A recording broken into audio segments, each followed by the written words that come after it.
Gentlemen, I now recognize the gentleman from Wisconsin, Mr. Tiffany, for his 5 minutes. Yeah, thank you very much, Mr. Chairman.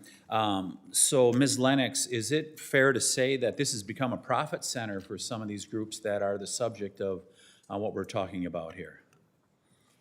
Thank you, Congressman, for the question. Yes, some of these groups make significant amounts of money per year in EAJA payments, and that's on top of the fundraising that they already do to support their litigation programs.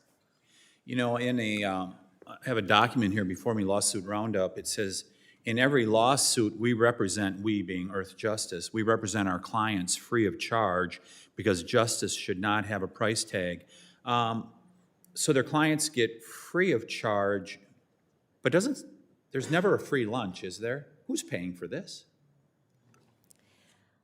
A significant amount of EAJA fees go to Earth Justice because they're the largest nonprofit law firm in this space. So they're the biggest litigants here. So to be clear, Among them. the Earth Justice is frequently the attorneys who represent the litigants, and that's one of the secret side hustles of EAJA. Often you'll have a nonprofit organization that actually falls below the $7 million small business cap, but Earth Justice are the attorneys.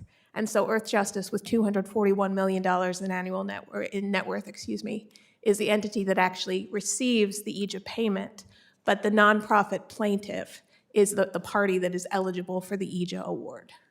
So these are the corporate hustlers that are out there taking advantage of the American people, the American taxpayer. I'm an attorney. You don't have to come on. I will just say they are certainly significant beneficiaries. Yeah, of I mean, EAJA this fees. is, I think back to Senator Proxmire from long ago in the state of Wisconsin when he had his Golden Fleece Awards. These people qualify for the Golden Fleece Award. There's no doubt about it. Mr. Wilkinson, when were you first introduced to the impact that these corporate green hustlers go about? I've been involved in the cattle industry for decades, Congressman, and unfortunately over the last 20 years, we have seen this become a greater and greater prevalence. And the biggest problem that I have, Congressman, is you put a 501c3 label on an organization and somehow they don't operate under the same rules. So we can have a battery of 200 or 250 attorneys that can bill $500 an hour, yet the little guys have to operate under a different set of rules. That simply is not fair. And they're putting people like ranchers out of business, Absolutely. Correct? Or delaying their livelihood. And delay is death, correct? 100%. If you're not able to get permits, things like that. Delay is death. So, Mr. Joseph, when I was out to Yosemite a couple years ago, I heard the story about how over 200 mills over the last 30 years have been closed across the Sierras, in part because of stuff like this. What has been the impact of EAJA in contributing to this loss of manufacturing businesses across the West? Well, you said it. EAJA allows litigation. Litigation leads to delay. Delay leads to loss of infrastructure and business. That's what's going on. You don't even need to win the lawsuit to have an impact. In fact, most of the times these challenges are not successful, but it's the delay. In my oral testimony, I provided an example where one project to treat 80 acres took 10 years. That's not, if we're going to treat our forests at scale, we simply don't have the system, the management paradigm, and the laws that allow us to do that work.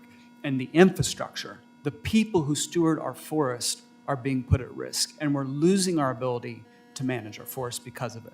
So the buzzword these days is affordability, especially in regards to housing. And isn't this part of the impact on the high cost of housing when 2x4s and things like that are no longer produced in the United States of America? Federal lands provide about 3% of the fiber for our softwood lumber needs, and we're harvesting about 3 billion board feet nationally. Our forests grow 10 times that amount of wood. We're scratching the surface of what our federal lands are capable of doing in terms of providing affordable wood to make affordable housing for Americans. Yeah, you make a great point there because we grow twice as much wood in the Great Lakes states up where I'm at as we harvest, and it's ultimately going to create a problem for us. Just the underharvest that's going on, and that will not be good for the environment, will it? if we are not managing properly. People don't realize that the United States of America is the largest importer of wood in the world. In the world. Crazy, crazy. I just want to, Mr. Chairman, I want to ask unanimous consent to submit to the record a 2022 policy brief from the Property and Environment Research Center titled, "Does Environmental Review Worsen the Wildfire Crisis?" Second, Go ahead. Secondly, I ask unanimous consent to submit to the record the Center for Biological Diversity's Trump Lawsuit Tracker, which lists 323 filed lawsuits and asks for donations. Without objection, so ordered. I yield back. I thank the gentleman from Wyoming.